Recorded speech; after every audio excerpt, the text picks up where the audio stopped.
If you think your job is difficult, I get it. A lot of us have difficult jobs, but imagine being a healthcare worker who has to go into work day in, day out and treat coronavirus patients, many of whom have bought into Donald Trump's disinformation about the pandemic. People who think it's a hoax, people who don't take it seriously until they're breathing their final breath.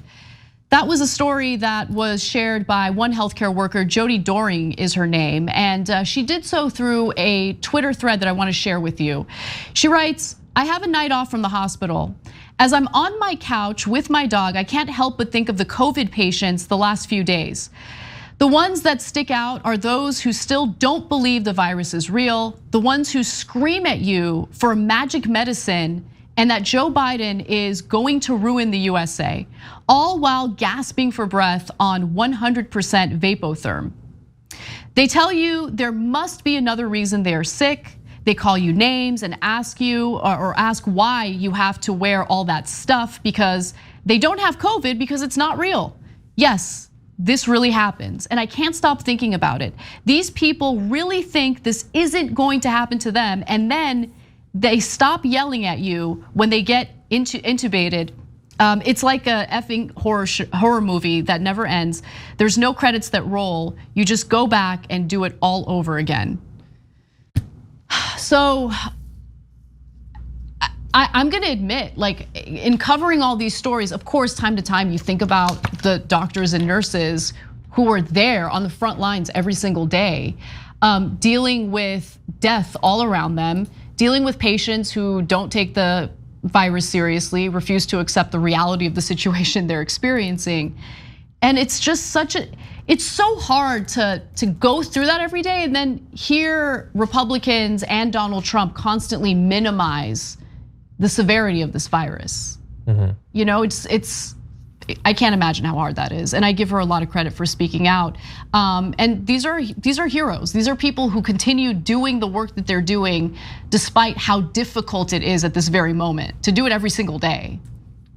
Yeah, this is definitely a story that's a reminder of what they've had to deal with, not just in terms of the threat to their life, and many died, especially in the early months. Many nurses and doctors did die, but also just emotionally what they have gone through. And there's been high profile, stories about suicides of healthcare professionals during this. But this is also a story about the people who are having this experience that the nurse has to see. Like it's one thing to, say I don't need to wear a mask or whatever because you believe that you don't actually get it or something like that, or that it's super rare, or that you're too young and you're not gonna be affected by it. But I guess I sort of assumed that at some point that brainwashing gets washed away by reality. When you get infected maybe, or when you get hospitalized maybe.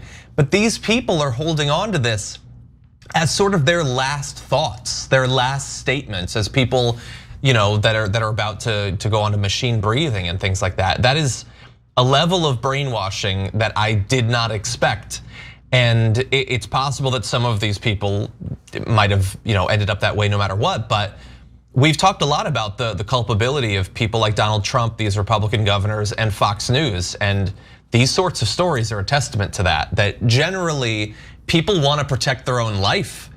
It takes very powerful manipulation and misinformation to put them in a position where they'll go to their death still insisting that the lie they're holding to is more real than the truth.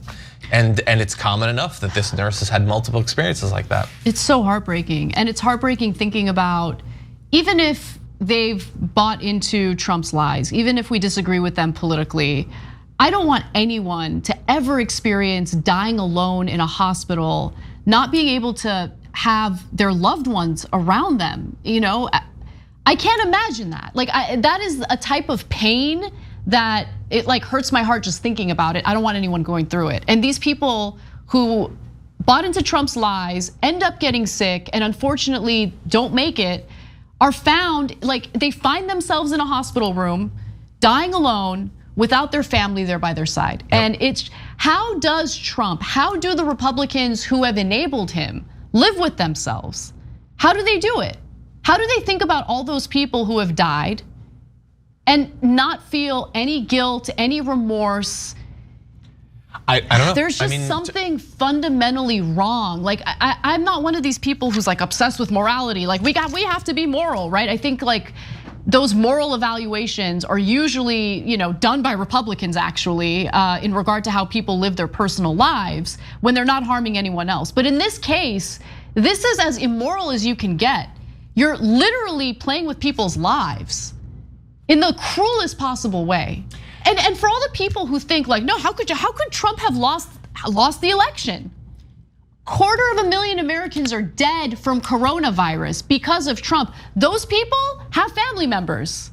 When you lose loved ones as a result of the incompetence of the federal government under Donald Trump's leadership, you get a little fired up in showing up to vote to get that guy out, even if his political opponent isn't that great. Just keeping it real. Yeah, and I get so furious when I see people saying that, whether it's people in politics saying we need to work with these people who have done everything they can to raise the death toll throughout this. Mitch McConnell, who hasn't given a damn, and his lack of action has resulted in people having to go back to work and getting sick and dying and all that.